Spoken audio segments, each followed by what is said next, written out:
All right, ladies and gentlemen, welcome to another live edition of the Global Reality right here on Blog Talk Radio. I'm your host, Josh Reeves. This is the Thursday, December the 3rd, 2009 edition of the broadcast. We'll be live here with you today for the next 3 hours, and we have a very special show lined up for you today, ladies and gentlemen.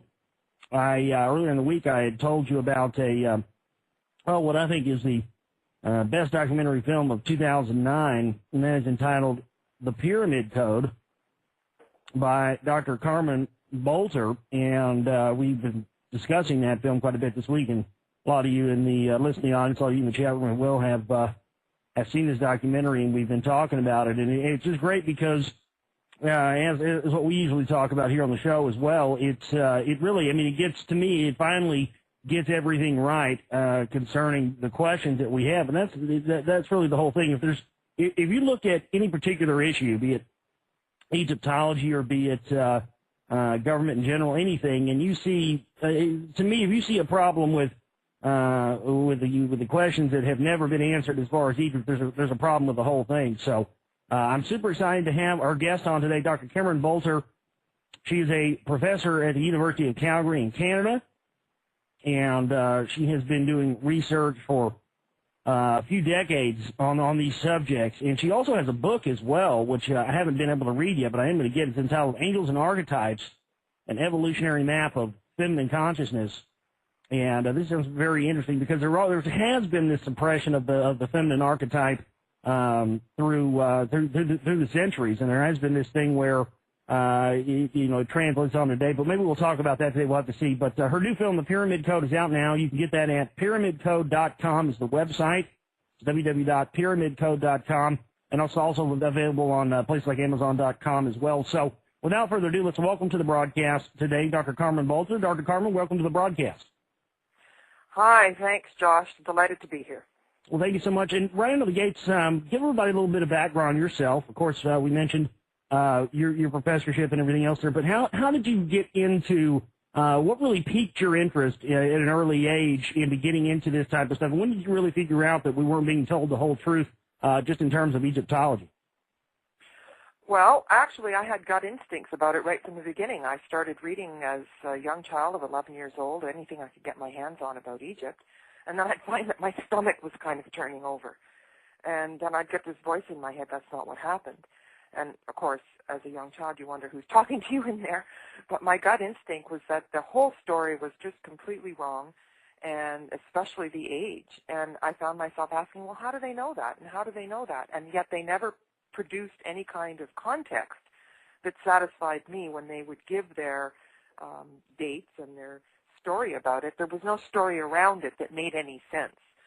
So I found myself going over to Egypt for the first time in 1977, and I had lots of experiences there that were of the mystical nature, if you will, and there were apparitions in my pictures, these green and pink kind of shadowy figures inside the King's Chamber of the Great Pyramid, and I ended up going to the photo store to see if my camera was broken, and I was assured it was not, and then I set out on the quest to find out, okay, what would subtle energy be? How would it get inside the pyramid in the first place? Is there more to it than just the physical structure? And questions like that led me back to Egypt 23 times. Well, that's amazing. The fact that you were starting to have energy signatures in these photographs from the very beginning, yeah, that would start to ask that question. Because, of course, much less the things that are written off with the questions that we have about what the pyramids themselves were and what they were used for. But those kind of things that you see, whether it be orbs or that kind of energy signature in photographs that are so easily written off by people, are very much a telltale sign that something's going on. Were there any other specific experiences that you had in your many trips to Egypt where where you may have basically had the feeling that you were on the right path, on the right track? Because I'll tell you, the same thing happened for me when I got into this type of research as well. I mean, I talked about this the other day. I always had gut instincts and knew about certain things without even having information to back them up. I just knew that they were that way, and I would tell people about it. And when I would do the research and find out that I was 100% correct, I mean, when you start to follow the feeling of knowing that you're following the right thing, it does start to present itself to you. It starts to become a thing where you don't even have to go out and find it. It presents itself to you because you're looking for it. Have you found that in your work? Well, there's a lot of that, but there's one particular place that I kept having visions of. So I would come back to Canada, and then I would have the vision, and then I'd go to Egypt, and it was like a hide-and-seek game of you're getting warm, you're getting cool. And then I was looking for this particular temple that had these certain dimensions, and it was from a past life, I'm certain. And then I'd go down the Nile and go, no, I'm getting cool. It has to be somewhere here around the pyramids. And then I'd come back to Canada, and the visions would get even stronger. And so because there were so many places where the answer was no, this is not that temple, even though there were many other experiences along the way, it took a full 10 years before I actually ended up setting foot in that particular place. And it happened to be the Sphinx Temple. And it's one of the most guarded places anywhere. And I've been to sacred sites in 51 countries and really searched around the world for clues to this whole mystery. And it's the most restricted place where they won't let people walk. And so I had occasion through people who knew people to be able to get onto the plateau at night. And then it was quite a dramatic thing because we had to go down into a boat pit and up at the other side. And then I kicked off my shoes, and once my foot hit the actual stone of the place that was the place, there was such an overwhelming feeling of, yes, this is it. And after having searched so long, it really was quite dramatic. But also what happened is it just became like multi-sensory in that I could see the priestesses walking with the robes that they would have worn, and I could see and smell flowers, and there was candlelight, and then I knew that around the corner there would be a certain structure and a wall and a door, and all of this was happening, and it was exactly right.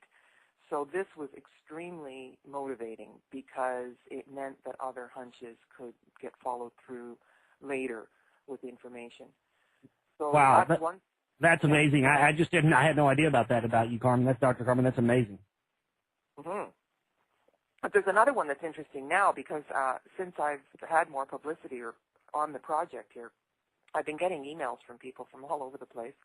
And this woman said, when she heard me speaking on the radio, I was talking about this quartz crystal altar with a 6-foot laser-cut circle in the center and these 4 points that go off in the cardinal directions, and it's literally quartz. And she wrote to me, and she said, well, I had a vision years ago, and such and so, and we used to do this and that. And I wrote back and said, well, this sounds like this, and this sounds like that, and described things to her. And then she ordered the pyramid code and watched it, and she wrote me this huge email. I just read it 2 days ago. And she's like, oh, and it used to have water here, and these quartz bowls were used for this. And it was just like she was ignited with the pieces coming together for her. And so I've seen this in trips that I've led to Egypt where I bring people, where I know what I think it is, and I don't mention it, and a few of the people in the group will have a vision, and it will resonate exactly with what I knew. So over the years, not only with my visions and with psychic consultants that have had, confirming information, and then other people who also know, these bits and pieces are few and far between sometimes, but they add up to something that is very dramatic. Well, I think it's what is very interesting about that is the quartz crystal element to all this, especially in terms of technology and the use of high technology and the things that you talk about in the film is very interesting, considering what we know about the usage of crystals and technology and how it's used in computers and everything else.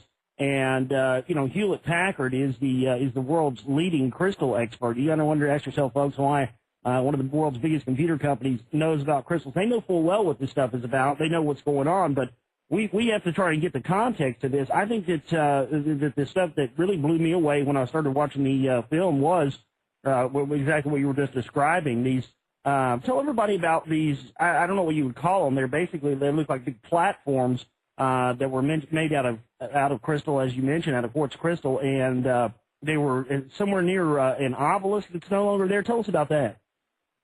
Sure. Well, let's just, again, put things into context here. Like, if you think about the crystal that runs your watch, how tiny would it have to be to fit inside something the size of a watch? Well, these crystals in Egypt were absolutely enormous. Now, there is quartz crystal in several places along what I call the Band of Peace, which is the pyramid fields north and south of the Giza Plateau. So in front of the second pyramid are remnants of a quartz crystal floor. So the entire temple had a thick quartz crystal floor. Now, the pyramid sites were open quarries for anybody in the 11th century and in the 7th century AD to just go and pick stones and take whatever they wanted. So, of course, if you go there now, you're not going to find it looking like it used to. Of course not. But there are big chunks of crystal to the east of the second pyramid in the courtyard around the step pyramid of Saqqara. That was entirely quartz. Again, to the north of that at Abu Ghraib, where the largest obelisk ever known in Egypt was situated, right in front of that, there is a huge quartz crystal altar, if you will. The indigenous wisdom keeper, Hakim, that's featured in the pyramid code says it's the lid on a shaft 180 feet deep that connects with this enormous network of underground passageways. And if we put the scene back together to when it was fully functioning, the Nile almost certainly would have been running exactly to the east of the temples, which are to the east of the pyramids. And it makes perfect sense that the sound and light technology would work with the water and all of this would fit. Now, in addition, at the site of Abu Ghraib, which is interesting that that name has been used for other things that are not nearly as positive, there are these big basins that are solid quartz. They're probably about 2 feet high, thick quartz. You can see the grain of the quartz going through, and the little bits of crystal break off, and it's literally a quartz crystal. They have notched edges around the side, and they're basins that actually, now that I've started thinking of it this way, it makes a lot of sense. They look like they're the shape of a satellite dish, and then halfway down, there's an absolutely perfect cut hole that's probably 2.5, 3 inches around. Now, they could have been used to transmit the energy that was building between the pyramid sites. So if you imagine them as huge devices, and so all this quartz crystal on the floors and in the altars would have really been resonating with frequency. Now, as everything in Egypt, there's multiple layers of meaning and a great distance of time when this was being used, so they could have had more than one function, as many things in Egypt do. And so what's been suggested, it's either water running from one basin to the next, building a charge, or they were positioned by these holes, and the energy fields that were being generated at each pyramid site would have been transmitted and then augmented between the sites. Well, that's absolutely amazing, and the fact that, again, you know, this we're told that this all is all happenstance. We're given this idea that somehow they were just fumbling their way through all this stuff. And again, you know, what are the questions that you have, Dr. Carmen? I mean, you know, I'd like to know really what your stuff is. You don't have to pull any punches with the audience. Just let everybody know just what your personal opinion. My personal opinion is that these were high energy devices that they were using for to wield some sort of technology. Now, I don't know, a lot of people have speculated whether or not that they were helping some extraterrestrial race. I don't know about all that, but the fact of the matter is they were definitely using these things for high technology and high energy. What do you think? Well, when we talk about extraterrestrials, there's no way to prove it, and it's not necessary to include them in order to get a story about how these energy devices would have worked. So let's not confound the issue by mentioning them. Yeah. Okay. What I've come to think about is the transmutation of the atom was something that they were able to do. Now, they are not us. We are at the bottom of our evolution in a way. Like this Darwinian delusion or the myth of progress is telling us that we're so smart, we're the smartest we've ever been. And so we need to put things into context. They were functioning in a golden age. They had, as Hakim says, 360 senses. They were switched on. The 12-strand DNA, they had it going on. They had a different set of values that didn't dumb them down. And so within this, there were skills that the high-level initiates were trained in, and they were able to accomplish certain things after years and years of training.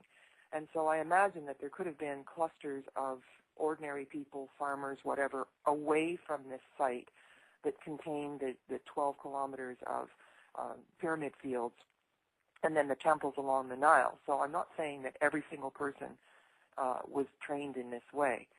But if you look at the Vedic tradition of East India, they talk about the Siddhis, S-I-D-H-I-S. And these all involved the molecules, the water molecule being blown apart, and so being psychic, telepathy, bilocation, teleportation, alchemy, manifestation, and levitation were all possible once they were capable of harnessing this energy and tolerating the amount of energy that would have been generated in groups, in fields within fields within fields. They were able to do all this. Now, when we say science fiction, it's really science. And so there's really something here. And we're all fascinated with it, which is why shows like Heroes that's showing abilities, that's, giving one ability to each person, is very real in our collective psyche somehow. And that's why Star Trek had so much appeal. Beam me up, Scotty. Dematerialization, rematerialization. All of these things, I believe, were totally real for the ancients. Well, it certainly does appear so, and it certainly appears. I think the most fascinating place that really exhibits high technology, or at least the knowledge of that, is at the Temple of Hathor at Dendera. Tell us about that. Well, what's interesting is that there's layers and layers, and in archaeology, lower is deeper is older. And so if you don't look at the details, or if you're being trained to look away, because the tour guides are told not to point out these certain places, and they're hidden. But if you look in Dendera, there's a place where you can see the tops of temple pillars that are below. And there's other places like at Abydos where there's entire temples that are below ground. And so that's the case even on the Giza Plateau. But in the crypts in Dendera, which is down underground where there's no windows, no nothing, so there wouldn't be no source of light, there aren't all these dark torch marks or anything from having fire down there. And so if you go in there and you flash, well, now we have electric lights so we can see, but they have these huge cathode tubes that have this kind of snake-like thing inside in it, and then a wire that goes on beyond it. So it looks like a light bulb.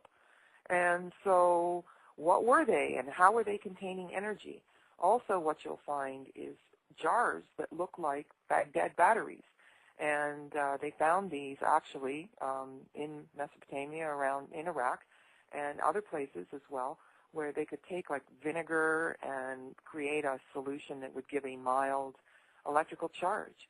Well, evidence of those kinds of things are in frescoes in Egypt. And then at Abydos, which is just down the road from Dendera, a lintel fell off one of the high beams in one of the temples, and underneath it was pictures of something that looks like a helicopter and something that looks like a plane. And then they're trying to say that that's hieroglyphic, and there are multiple hieroglyphics. It just doesn't make sense. But the fact that there are layers of ancient Egypt, and that dynastic Egypt is the patriarchal part of Egypt that corresponds to the Mayan calendar from 3113 BC to 2012, shows me that there's a whole world of Egypt that went on before it. And so if we're willing to look way, way back into various golden ages that come around every 26,000 years, it's possible to piece together something that would have had technology that is very, very sophisticated. One of the interesting things about what you mentioned there at Dendera is these pictures of giants next to smaller looking people, and they do have these things that look like light bulbs, of course, and then these other things that are holding it up that just appear to be like, they look almost like springs with legs and arms, and then you have, as you mentioned, the snake coming out of the end of the bulb. What I think is interesting about that is at the end of this bulb, there's almost like a lotus flower with a snake tail coming out of it, and then when you look down the line from that, you start to see the snake that comes out of it, the Uraeus, the upright serpent. After that, it's almost as if they're telling us that they have, through this high energy, almost the ability to create material, physical bodies as well. What do you think about that? Oh, you're onto something here. First of all, the lotus flower is a symbol of the sacred feminine, and what you said was like a spring is the jed, and it kind of looks like the spinal column, and it's meant to be the spinal column of Osiris, and the sacred feminine is represented in Isis, but the Uraeus is the sacred feminine, and the Uraeus is the sacred masculine, and the vulture is the sacred feminine. So everywhere you see that they insisted on a balance between the masculine and the feminine in order to create this energy, and it had to do with the DNA. It had to do with the biology of how we got here, and it had to do with what happens when we leave. And so in our culture, we've got everything patriarchal. And the patriarchal values, if you can't see it, it's not there. Reading, writing, arithmetic, linear time, dogma, instead of something that's matriarchal that would be magic and cycles of time and other, it's just a whole different way of being and thinking. But when we look through our patriarchal lenses, we imagine that matriarchy means that women dominate men. And that's not the answer at all, because there was many, many cultures that were matriarchal that came before this 3113 BC to 2012, including in Egypt. So that cycle of time was the patriarchal version of Egypt. And so if we look beyond that, you'll see cultures all over the world where there was a balance. And it was about leaving more for the children. And it wasn't about dominator ways of being and thinking. It was about partnership and that sort of thing, and free energy, not controlled monopolies and that sort of thing. So these symbols are embedded, and you'll also see, and this is getting technical, but double feminine, double masculine, where you'll see these onks that almost have their arms down, and then series of these jed, which is the jed pillar is an extremely important symbol. And so the arms down on the onk, which is the circle and the cross, so the cross would have the arms of the cross are facing down. That's the feminine, and then the jed is the masculine. So if you look on King Tut's shrine, you'll see double feminine, double masculine, double feminine, double masculine, all the way around. And this was the way that they held the portals open and the balance in the portals so that they could leave and come and go. And this is extremely important because nothing of this would work if the masculine and feminine weren't in harmony. Case in point, if you go to any temple, before you walk in, if you look up, you'll see a winged disc. And this is a very common symbol in Egypt. And so it's the masculine and the feminine in balance. And when you were to go into the temple, the populace would surrender the lower self to the higher self. So it was the high self doing the work in the temple. And the only way you could do that was through the balance of the masculine and the feminine within. So the balance of the masculine within the woman and the feminine within the man. And so this has been extremely distorted in our times. And this is what my book pertains to, is the notion of matriarchal cultures, symbols of the sacred feminine, and how they were laced through historical time and herstory as well as history, but in the past, how balance was achieved. And so our society now is completely out of balance, and it's costing us a high price, not just in, not free energy. There's a lot wrong with it. Well, what really blew me away about the film was the fact that the terminology, and again, as you stated, the patriarchal versus matriarchal, and I'd never heard it put like that, but I just knew that was how it was. Of course, that's what we talk about here all the time on the show. And immediately when I heard it put like that, I said, yes, because the patriarchal view that we're given, to me, it boils down to this. It boils down to illusion versus truth. And patriarchal is, to me, illusion. Matriarchal is, of course, the truth. And these are the things I think that has caused as you mentioned, the imbalance. And there has been such a repression of the female spirit and the female energy through the years.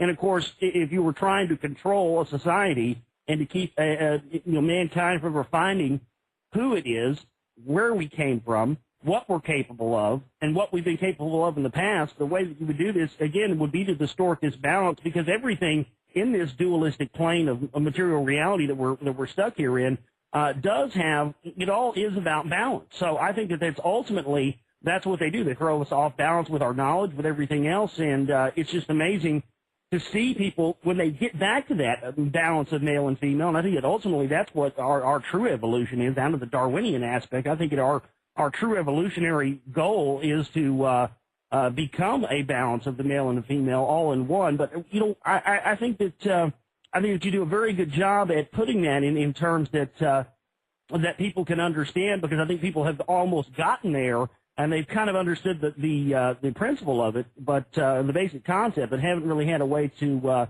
put that and formulate into the words. So I thank you for that, Dr. Carmen. Yes, and that's very well said. Thank you, Josh. But one of the things, the tenets of patriarchy, is if you don't get caught, it's not wrong.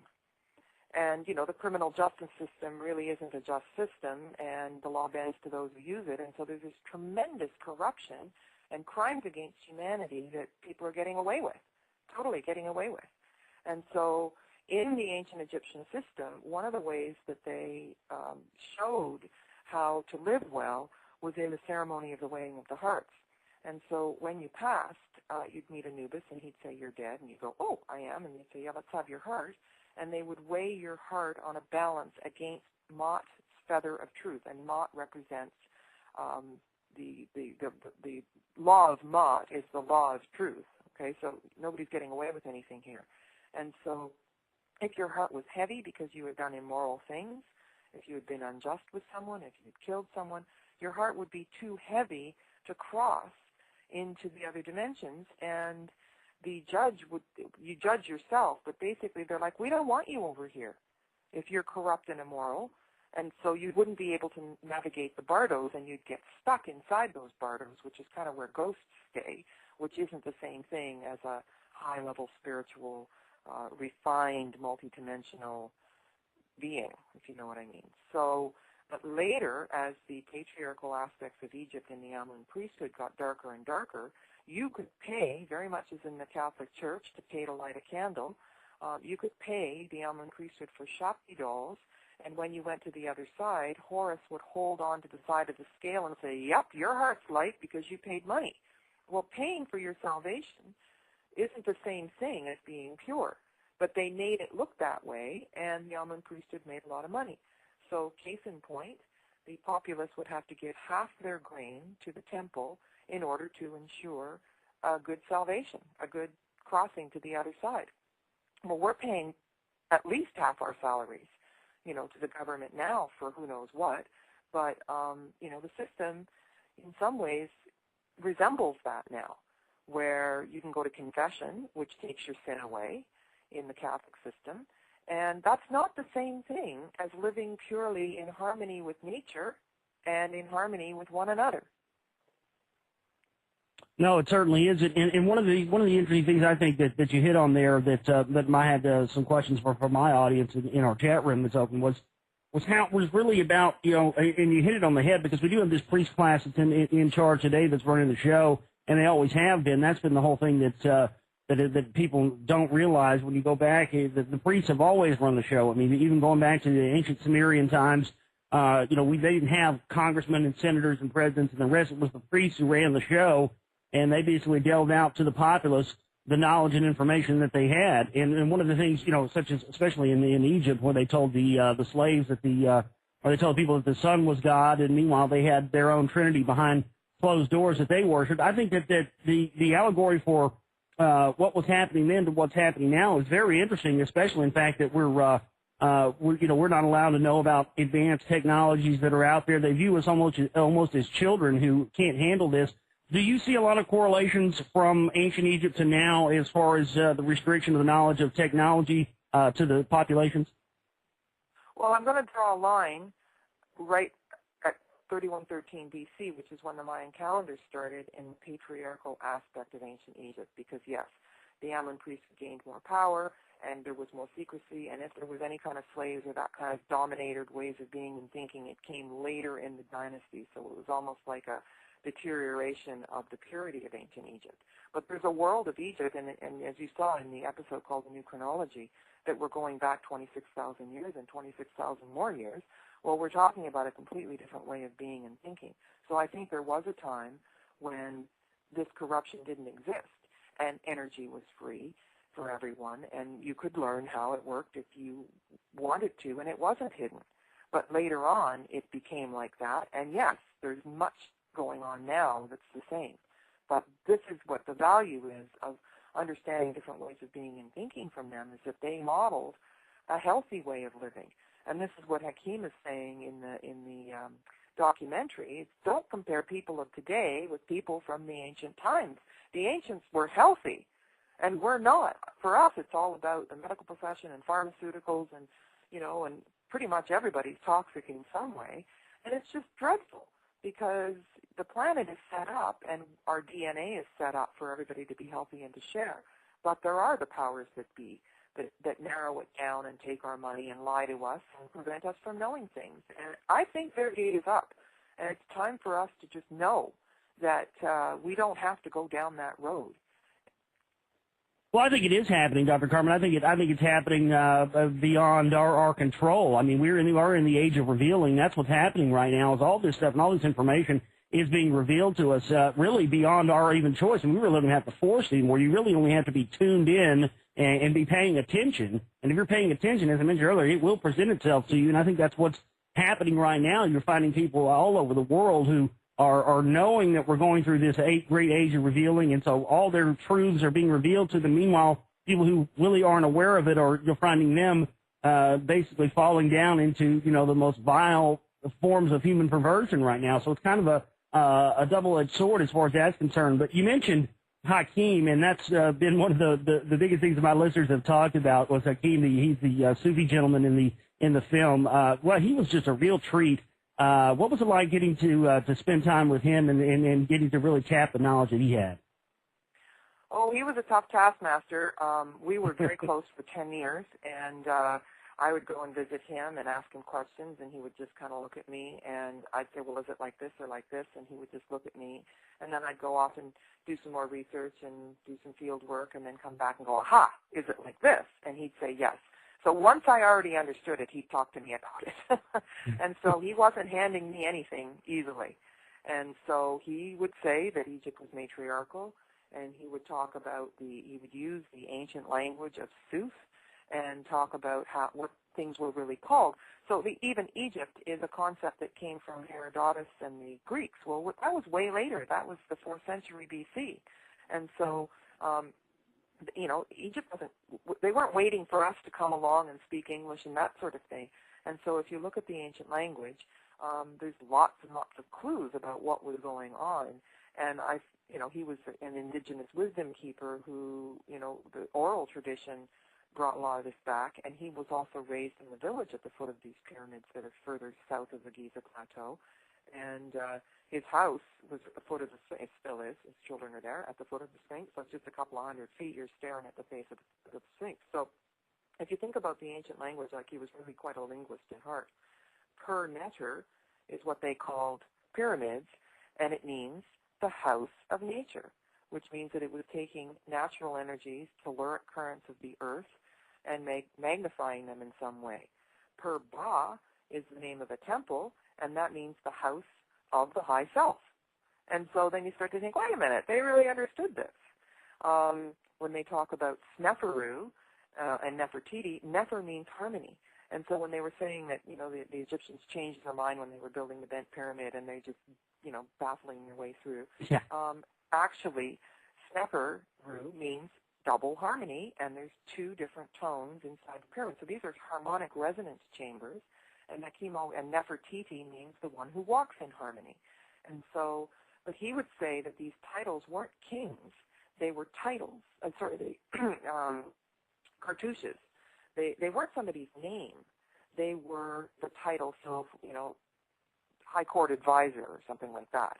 And then somebody would take that as a title, and then we distort everything because we have no clue what they were about. And so, like we've been saying, we need a whole new context for describing them. And Hakeem was just a delight because he understood it on another level. And the other thing is that the Sound and Light show would blast into his house 3 times a night, and we estimated that he had listened to it like 60,000 times since they started it in the 60s. And it's the wrong story. So when he says emphatically in the Pyramid Code, it's a fake story, like he means it because, they're talking about the battles of Ramses, and that was one of the things when I started going over there and, had a guide, which I could only stand having, once, and then I ended up paying people to be silent because they have to send a guide with you to give you the old story. And they would say, this is Ramses, and this is Ramses, and this is Ramses. Well, it's, way down in the 20th dynasty, right at the end of Egyptian history, and a lot of the statues of Ramses actually were Amenhotep III, who was Akhenaten's father. And, Ramses comes along and says, oh, that's mine, erase his name, put my name on. And that was part of what turned my stomach because I have a real sensitivity to, the 18th dynasty in particular. And, so Hakeem just cracked through all that and really, really understood what was at the deep core of things. Well, what's interesting about it is one of my listeners in the chat room actually had a question about when he was mentioning the things about the 7 the 7 parts of the face, and as you mentioned earlier, the actually 360 senses, which I think is very interesting, that idea of us having 360 senses, 5 of which we only use, because immediately what went off in my mind when I saw that, when I heard that, because it's the first time I'd ever heard that, but immediately through my research into ancient secret societies and the illuminated fraternities and whatnot, immediately I went, well, actually, most people believe that there's 32 or 33 degrees in Freemasonry, and actually there's 360 degrees in Freemasonry, only 33 of which are obtainable on Earth, according to the Freemasons. And some of this same symbology actually went up to the world's largest Masonic cathedral in Guthrie, Oklahoma, a few months ago. And of course, they have rooms that are Egyptian temples. They have the scarab symbology, the winged disc symbology of Horus, everywhere there. So I think what's interesting to me is the fact that, again, these traditions have knowledge and information that we're not given access to. But what can you tell us, Dr. Carmen, about the idea of the 7 parts of the face and the 360 senses? Okay, well, the first thing that comes to mind when you say 360 is a circle, right? And then multiplying that out to a sphere. And so think of the word synesthesia and the concept. I don't know if you're familiar with that, but it's blended senses, and even babies have been known to be able to do this. And so they can hear a picture or see music, and these blended senses, I think that's somewhere where these 360 senses are. It's this deep knowing, and in our education system, we're stripped of our knowing. We're getting multiple choice exams, and it's A, B, C, D, but it really could be a blend of all of them if you know. And we're not given that opportunity. I call it hoop, jump, biscuit, and we have to give back the banking system of education. The teacher deposits the information, the students give it back. Well, that's not knowing, and that's what Hakeem is trying to emphasize. Deep knowing is a connection of the chakras, the feelings in the body, the hunches, and if somebody's lying, he's always talking about it's the vibration of the sound. It's not what's being said. And so, 50% or more of communication is nonverbal. And so if we're developing our senses and the cross senses, we know when someone is lying. We know who's calling us on the phone. And I'm talking before we hit the caller ID and read it. And so there's all different ways that our gut and our heart and everything can blend together, and we have full spectrum senses. And so that's why the animation has got all the rainbow colors that are connected to the chakras, and it's like standing inside a spherical grid. And I imagine little pieces of information weaving back and forth through this grid. Now think, as a professor, when I'm teaching people about using technology and teaching and that sort of thing, I say they have missing scaffolding. So if you imagine standing inside this spherical sphere with the grid, and there's little holes in it. And so when they go to put something on about multitasking or something, and the scaffolding is missing, they can't learn about that part until you offer them a context or scaffolding to hang the information on, if you're following me. And so if we have a full deck of senses, if we have all 360 senses, then we can be aware and put things together. So literally, we have been shut down. Our grids have been destroyed through static electricity, and we're told that if you can't see it, it's not there. And psychic stuff is stupid, and in the witch trials, anybody who was interested in numerology, tarot, anything that connected the senses or was extrasensory was shut down, killed, burned, traumatized in a way that it went into the cellular memory. So then the codes, and even Masonry, the Freemasons and stuff, the codes were taken into numerology, tarot, astrology, which is what my book is working with. And so all of the information is there, and we're just dealing with fragments. But now, as we hit the energy of 2012 and we start going back up into the ages of light, this energy is available to us, and I think that's what you're saying. And the Internet is a web. It's one of those webs, and it's a gift. And I know that the powers that be would love to shut it down, because now, And what's happening when people see the pyramid code is they go and they research little bits and pieces of it, and then it leads to something else. And so people are grounding this information in their knowing, in their hunches. And this is what is available to us now. And so to mention the scarab, the symbolism of the scarab is the front head, which is where the 7 openings are, and then the 2 hemispheres of the brain, left and right. Now, if the 2 hemispheres of the brain don't communicate with each other, we don't have a full deck. And so we've been trained to be left brain, or the right side of the body, or the masculine, and it is reading, writing, arithmetic, what you can see, concrete structures, dogma, blah. The other side is what is symbolic. The right side of the brain and the left side of the body, which is feminine consciousness, is the hunches, the whole, all of the things coordinating. But we have something called the corpus callosum, which is the median between the 2 sides of the brain. And in Egypt, you'll see they have these crowns, and there's an image of one of them in the pyramid code, but it's almost like this snaky S thing going all the way along the corpus callosum. I'm making a shape with my hand. It's like going from one side to the other, to the other, to the other, all the way along this 2 hemispheres of the brain.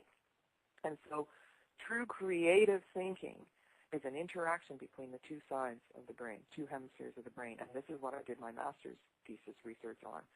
So you get a hunch in the left brain, and then you go into some kind of altered state, and the energy transfers into the right brain, and then you get an illumination. But if you don't cross back into the concrete of the left brain, you don't have a complete creative process.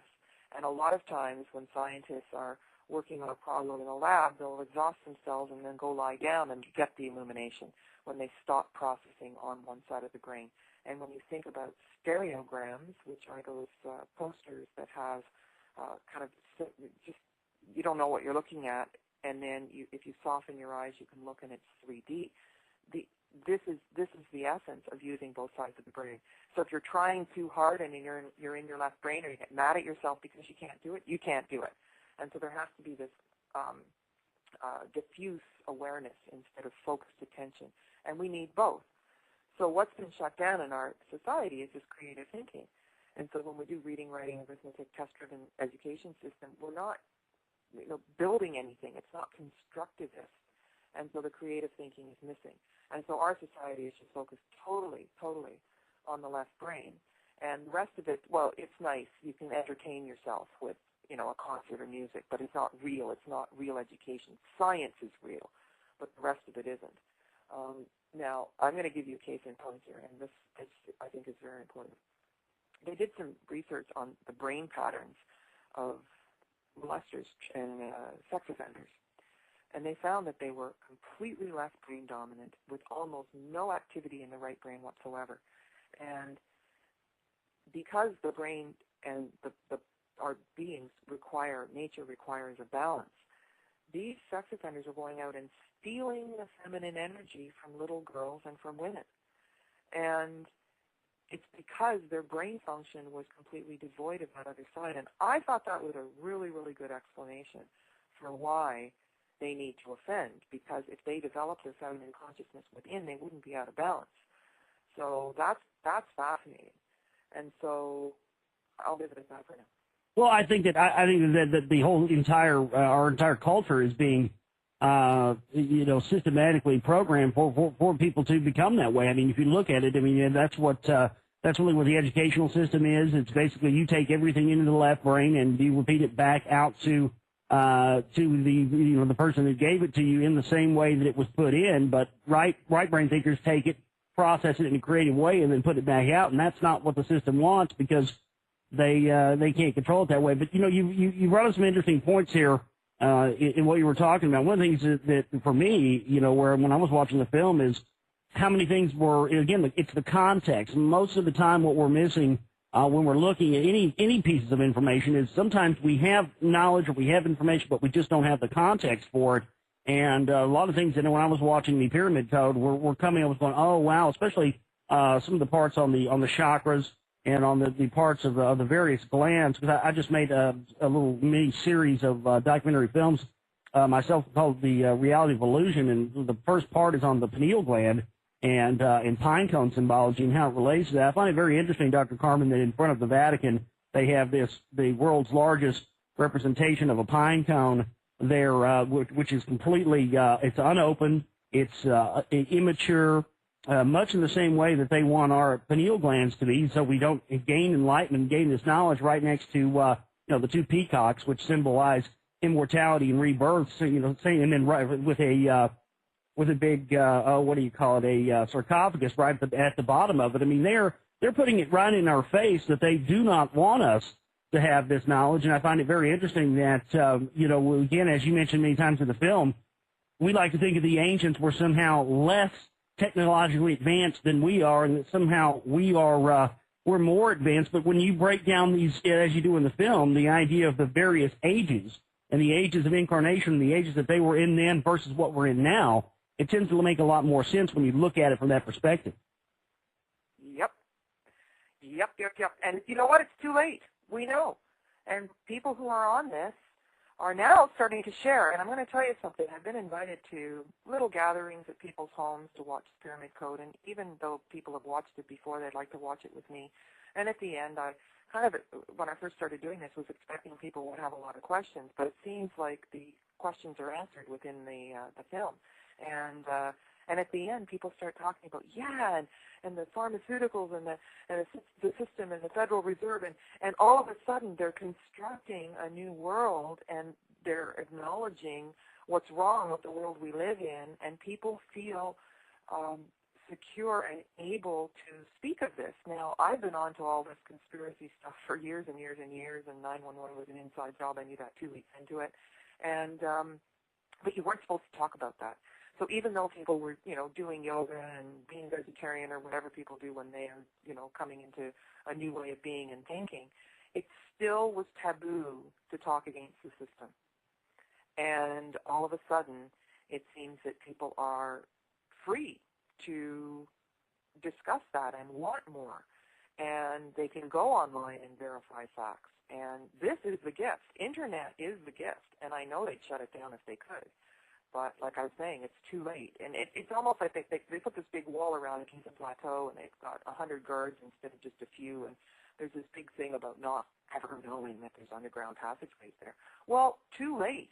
I did 5 years of field work in and out of those passageways on the Giza Plateau.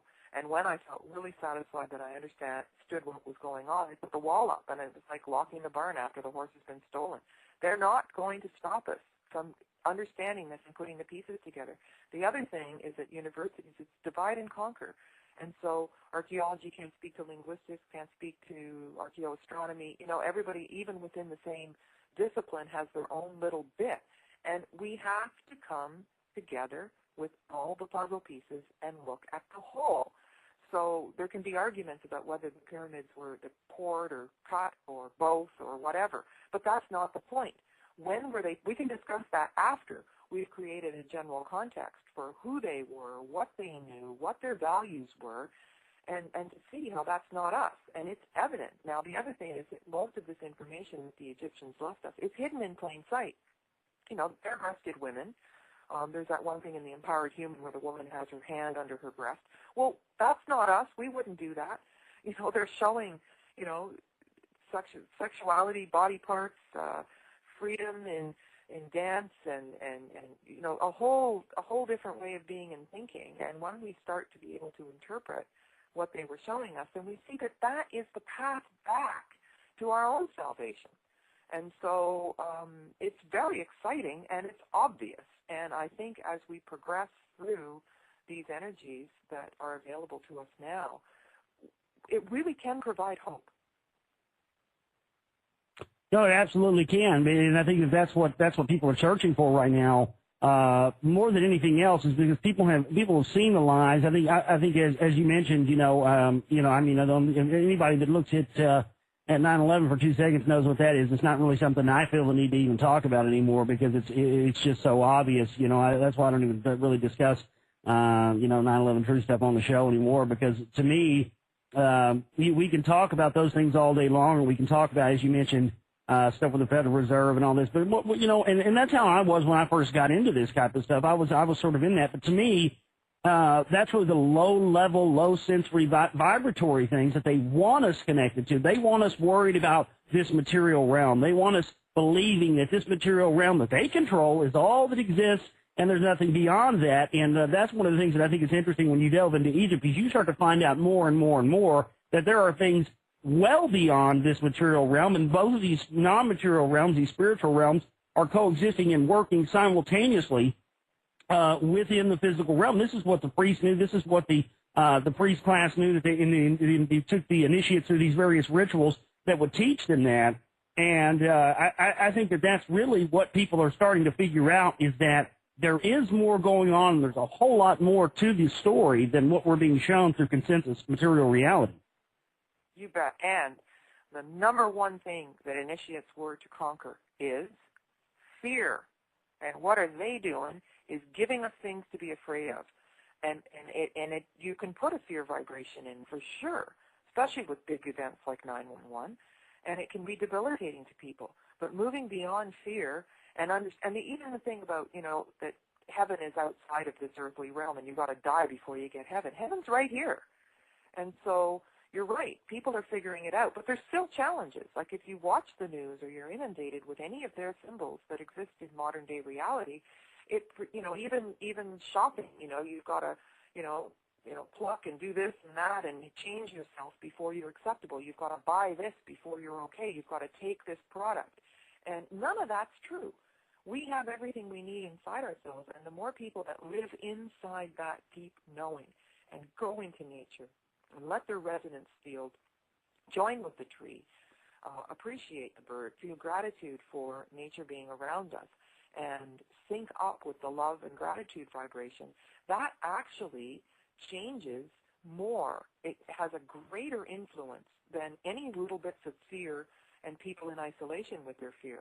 And once we catch on to that, if they tell us that, we're just going to kill each other and hurt each other if we're not controlled, and if we're not policed, and we're going to drive like maniacs and hurt each other.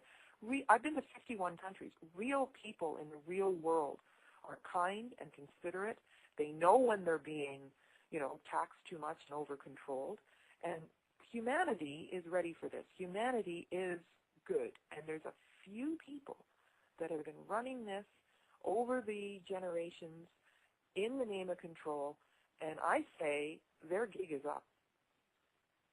It absolutely is. It's up because people are, and again, and I don't know how much of this stuff I really, I really recruit to people who are, just, none of this is random. That's the whole thing. And the ancients knew about this time of revealing. They knew this was coming. I think that's the ultimate thing, as you mentioned, the fear and the fear response. And one of the things that's in contention with most people is the idea of fear of 2012 and some end of the world scenario, which I don't buy into whatsoever at all, personally. I don't think that if you really read and you really research this stuff, it's not the end of the world, just the end of this world and coming into another one. But I think that these are the things that they don't want us to know. They do not want us to know how to transcend this physical reality in the ways the Egyptians knew. And when you look at these temples and everything else, we're told that we're just told to focus on the fact that these had everything to do with death, and this is an obsession with death. And it's the necropolis, and it's death. Death doesn't really, and when you really get down to it, it's the complete opposite of what we're told about being death, and has more to do with true living than anything else. Well, exactly. And as Hakeem says, there is no word for death in their language. They call it westing, resurrection. They think of it as cycles. They think of it passing into another reality. And they're just not focused on that. But I want to talk about cross-wiring. And I use the example of Stargate. They start out, they've got the symbols, it's all very exciting, and then the movie goes into a scriptwriter's fantasy where everybody's killing everybody. The same thing, 2012 could be our salvation. But I say it's the end of the patriarchy. It's the end of the Illuminati. And that's what Nostradamus is trying to tell us. And it's right there. And so when they're cross-wiring us and saying it's the end, the end of us is this big explosion and it's fear, right? And so we're not free to allow it. Well, we are free to allow it, but they're trying to cross-wire us, and this is what the new movie 2012 is all about, is take this possibility of our absolute liberation, giving ourselves back to ourselves, if you will, that this powerful power trip is over, and they were, no. If we can't own the world is going to end.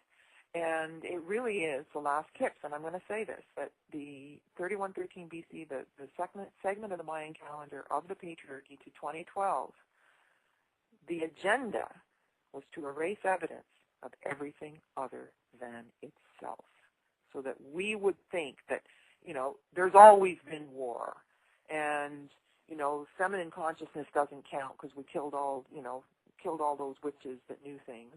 And then they started the missions, and then they went to other countries and started to, rape and pillage in the name of getting gifts and help, and it's just ruined the planet. It's just been completely destructive, crimes against humanity. And at the end they go, they want to say we win. Well, they don't win anything if people wake up. Nope, they sure won't, and that's the whole goal, and I think that's what all of us are trying to do. And I think it's amazing, Dr. Carmen, that you find people. And I had no idea some of this stuff about you. I mean, these things that you're bringing up are the majority of the basis for our show, but I had no idea about that about you. I didn't know how much of this stuff you really got into, but it's just, you've blown me away today with how much you know on all these topics. But I think that's the whole thing that we find is that we have to all be multifaceted. We have to all know about every level of this, and that's the whole thing of why it's important. And I want to give out the website again real quick. It's pyramidcode.com. It's www.pyramidcode.com. That's where you can get the DVD for the Pyramid Code, which is Dr. Carmen's newest film, as well as her book, Angels and Archetypes, an evolutionary map of feminine consciousness. Both of those are available there, and you can also get the DVD on places like Amazon.com and others. I think it's the best documentary film of the year of 2009, so everybody needs to definitely check that out. Real quick before we wrap up the show here, Dr. Carmen, one question I wanted to ask you was, you mentioned earlier, and you mentioned also in the film, the difficulty in being able to get into these various sites that you and other people have encountered, and now it seems to be becoming more and more difficult. In closing, do you believe that the reason that they are now restricting a lot of this access to these sites, why they're only allowing certain people in and not allowing other people in, because personally what I think it is, and I wanted to get your take, I think it is because now, 50, 60 years ago or 100 years ago, when people were looking at Egyptology, they were looking at the symbology, again, they didn't have the context for what it was. People didn't know what genetic manipulation was 50 years ago. They didn't know about DNA. Now, through our technology, through the rise of technology, humankind and our consciousness, we have a lot more perspective on what technology is. So I think that people are finding that a lot of these symbologies and whatnot are making a lot more sense now in lieu of the fact that we have high technology. What do you think about that? Well, not only that, if you have your senses open and you go and stand in some of these places, they're designed with the cavities of the body to wake you up. So just standing there is an enlightening experience if you're allowed to be there in quiet without people, the public around making all this noise. And so I take tours to Egypt. I've been doing that for 13 years. And we can get between the paws of the Sphinx. You sure can't do that if you're just on a regular tour. We can spend time in the Great Pyramid with our group in silence and let the energy affect us. And have private time in the Holy of Holies of the temples, which corresponds to the pineal gland, as you'll see in the code as well. And so, yes, they want to keep us shut down, but they are also shut down. Is it deliberate? Maybe, but I think that the people who are running it don't have a full deck, and they're puppets of the powers that be. But this business of restricting, I mean, you can only be so contracted. These are World Heritage Sites, and the other thing is that there's many reincarnates from Egypt and reincarnates from Atlantis here now. And I think we were high-level initiates. And I will say that my original intent for making this series was to trigger high-level initiates who at the cellular level already knew. And everybody else can be entertained, pretty pictures, nice music, and go, what was that? But that's what's happening. And I invite people, if they have comments, to look up my email address on the website and contact me, because I've had so many interesting letters of people, and they get triggered in all these different ways. And so, it's all the same story. They want us restricted, they want us shut down, they want us full of fear, and they want us to be consumers. And as we break away into true spirituality, not religion, but true spirituality, joining with each other, joining with nature, opening up our hearts and feeling gratitude, and that's where we need to be to make this transition to a true global community and away from empire. I couldn't agree more. Dr. Carmen, I want to thank you so much for joining us today on the broadcast. PyramidCode.com is the website. You check that out and get the DVD. I had a couple of people in the chat room. They said they ordered theirs already, so thank you so much for that. Dr. Carmen, it was a pleasure having you on today. Thank you so much for joining us. Thank you so much, Josh. I'm really pleased with this. All right, we'll definitely have if you missed any of the show, the archive will be up on blogtalkradio.com/global reality right after 3 p.m. Central Standard Time today. Thank you so much, Dr. Carmen. Great guest, amazing interview, and I was blown away by her. I didn't know how much of the information that we get into on the show here that she would be knowledgeable about, and wow, she was. If that doesn't tell you anything, I mean, my goodness, we have a professor, a highly respected professor, such as herself, teaching this stuff to people. My goodness, see, folks, oh, it's all come to light, isn't it? It's all coming to light. It is. What amazing. So PyramidCode.com is her website. Dr. Carmen Boulter, I want to thank her so much and an amazing interview for coming on with us today. We're going to take an extended musical interlude. We've sort of been going here for about an hour, so we're going to play some tunage, and we'll come back, get into some news, more information today. This is the Global Reality Thursday edition right here on Blog Talk Radio. I'm your host, Josh Reeves. Stay with us.